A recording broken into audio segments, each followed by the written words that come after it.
In this video, I will explain to you the best money management system. Apply this system and your material life will change forever. I am confident that this system of money management will have a strong positive impact on your life. And I'm sure you'll thank me at the end of the video. Prepare your coffee or your favorite drink. And let's have fun.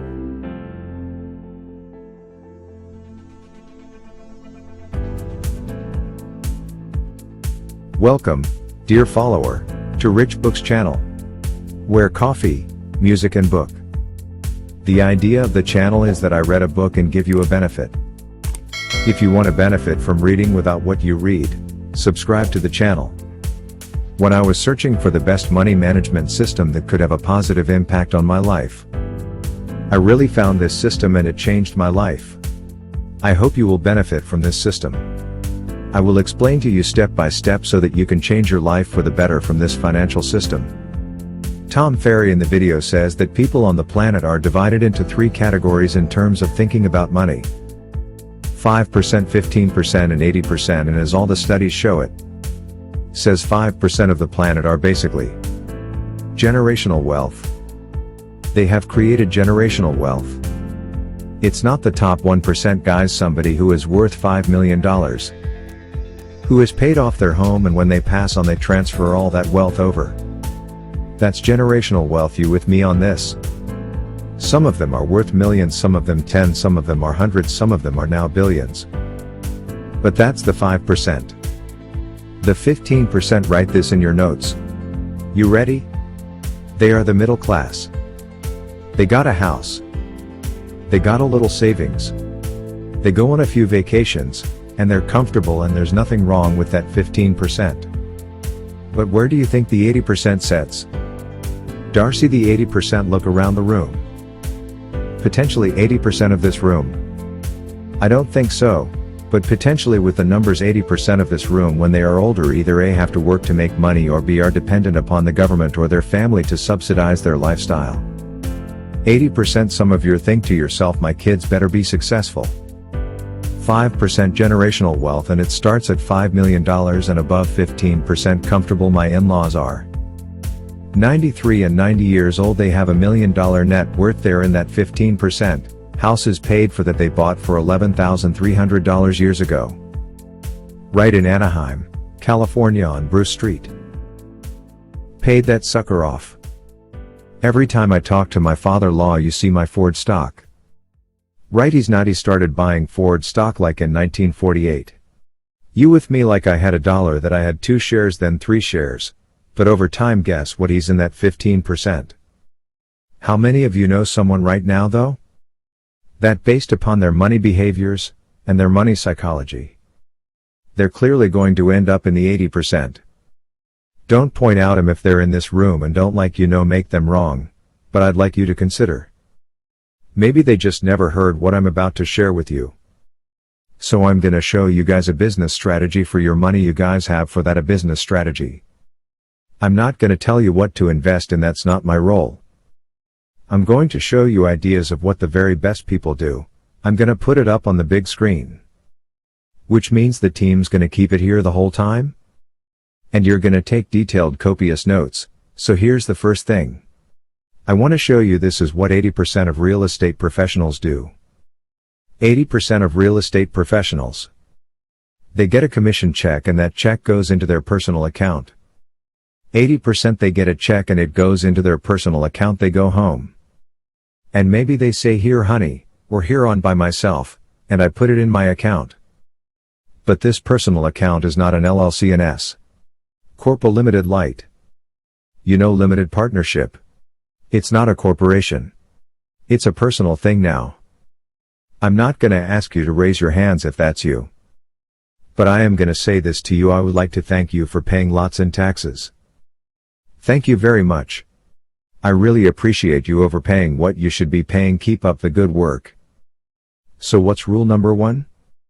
Should I have a corporation? Yes, or yes? So check this out guys, if you answered this, don't feel bad, I will teach this stuff at conferences. And I'm blown away by 10 people in the room. 10 people in the room, the number of people that go, yeah, I thought about doing that, but I don't know which one do I pick. I'm no expert. Here's what you do. You call your accountant and say, I think I need to get incorporated, which you recommend based on where I live, what country, what state, etc. But rule number 1 is no one leaves this conference in 30 days if you are not incorporated and you don't own your business, and now your checks come to blankety blank LLC, not you personally. 'Cause now you get all the tax advantages, yes or no, guys? But I got to tell you, this is what the 80% does, and this is clearly bad. Let me show you what the 15% do. I want you to draw this out. I want you to imagine a world where, and by the way, did you guys notice the subtle little difference? This one says check, this one says checks. Because people that get checks understand the following: I get the check, it goes directly into my business account, right? I get it wired in from escrow. I don't get physical checks anymore, the money just gets transferred over. You with me? Oh, my escrow company, my title coming up won't do it. Great, get the physical check. But it goes into a business account, which means now, as you can see, I'm gonna have 4 different accounts at my bank. 4 different accounts at my bank. I'm get out my business account. I'm gonna have my tax account, to me 3 accounts. Tax account, business account, and my home account, my personal account. Here's the reality, my friends, if I can encourage and inspire every single one of you to just do that and then follow the rule. You ready? Write this in your notes above the tax account. I want you to write down, let's do an imaginary check, and I want you to show you how much money goes where. So at the top, let's say, that's a $10,000 check, just for easy numbers, $10,000 check. So all of a sudden, $10,000 hits my business account, and the first thing that happens is instantaneously, 3,300 of the 10,000 goes directly into my tax account. 3,300 automatically into my tax account, because some of you think when you get a check for 10 grand that you actually have 10 grand. How many of you are in the state of California or New York or in the country of Canada? You get a check for 10 grand, and you're lucky if you get 4,500. That's the real deal. Now you're an entrepreneur, you own your own business, you're gonna start taking better write-offs. You're gonna pay more attention to your accountant. You're probably gonna have your Uncle Larry, who's done your taxes forever, stop and actually hire a CPA who's gonna pay attention. But $3,300 automatically goes there then. 3,300 or less goes into your business account, and that's where I run my business, where the check comes from. I have marketing, I got the check coming. I have expenses, my check comes in. I have my MLS dues. Everything that I need to run my business, every check, 3,300, 3,300, and then what goes over here, $3,400 to my home. Now it sounds like you might need a home budget. What do you guys think?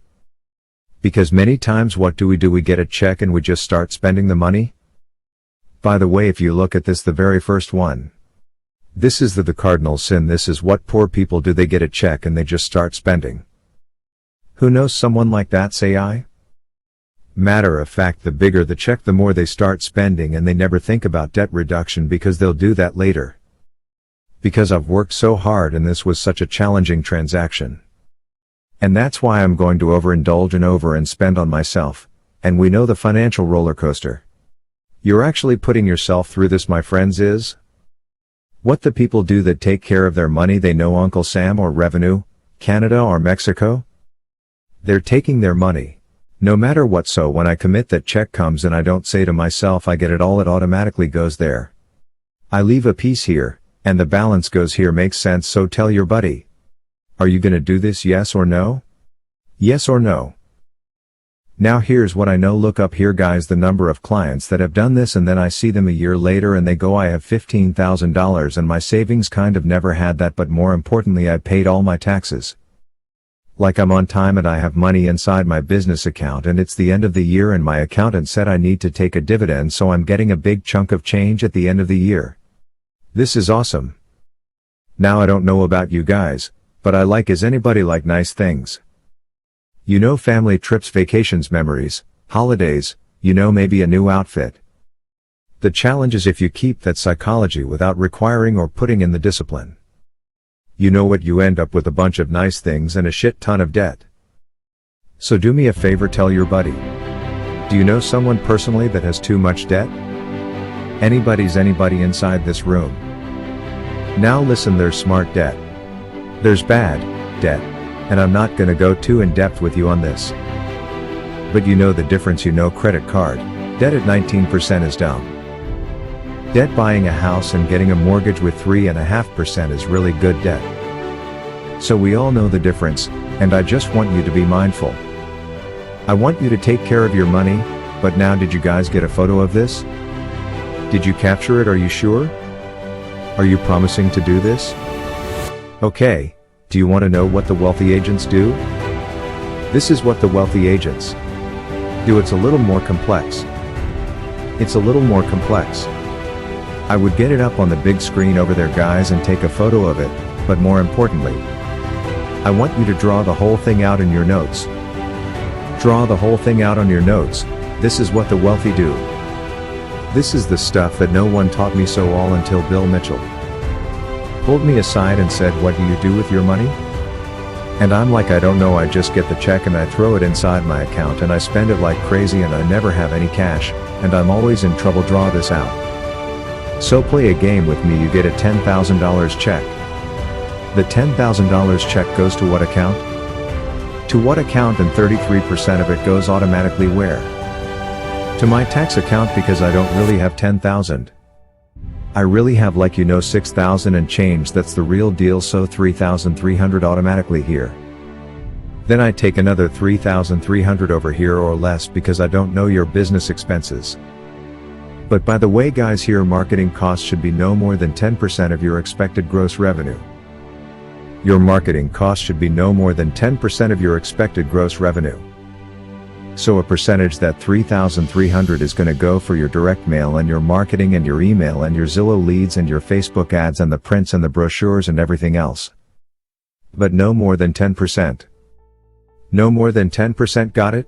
Because you're incorporated now, your car and a piece of your house and all kinds of other things get written off into or from this account. So we like that, but you might also have inside there, ready guys, a virtual assistant. An assistant, well, where is that person gonna be paid from? You got a check for 10 grand. You didn't actually get 10 grand, you got 6700, 3300 goes inside here. Now I can pay my assistant. It starts to work like clockwork, you with me? But you can see this is where it gets interesting. Some people call this other account your investment account. I like to think of it as my financial hub. It's where the money comes in and then it gets divided again. Now I'm not a financial planner, nor do I even would even attempt to be, but I'm giving you just an example of what that extra $3,400 could go towards. So maybe you need, because you do 2 deals a month, you're like, I need 4 grand a month to come into the home expenses. So I'm gonna take 2 grand of my 3,300 or the 3,400. Where does the rest go? Do you have a retirement account? Do you put money in the stock market or in bonds or whatever you believe in your whole life? Do you have an account where you just put cash to buy real estate? Why not on every check take 5% of every check, put into an account called cash for real estate? And you just watch that sucker grow like crazy over time. In 2 years, and also you're like, I got 185,000 bucks in cash sitting inside that account. I should go buy a duplex. I should go buy a fourplex. I now have the money to go do these deals. Retirement account, real estate cash account. I use this because I did it, with my kids, a 529B account, which is a college fund cash account, since we did real estate cash. What do we call this? The fun account?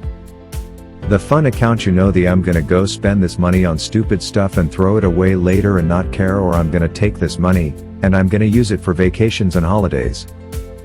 What action are you going to take in the next 30 days around this conversation? There's no more information. That's it?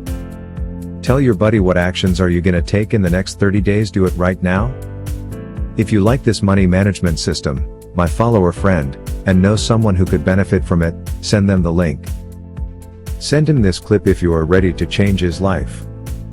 Do not forget to like and subscribe, as this will contribute to our support and spread it more. And as I told you before, I am in this channel explaining a book and giving you its benefits. If you like the idea of the channel, I am honored that you participate with me and follow the next explanations. The dose of fun and interest for today is over, dear follower. I hope it was very valuable information for your valuable time that you gave me. Thank you for listening. I will meet you next week, God willing, with more beautiful and better information. Goodbye.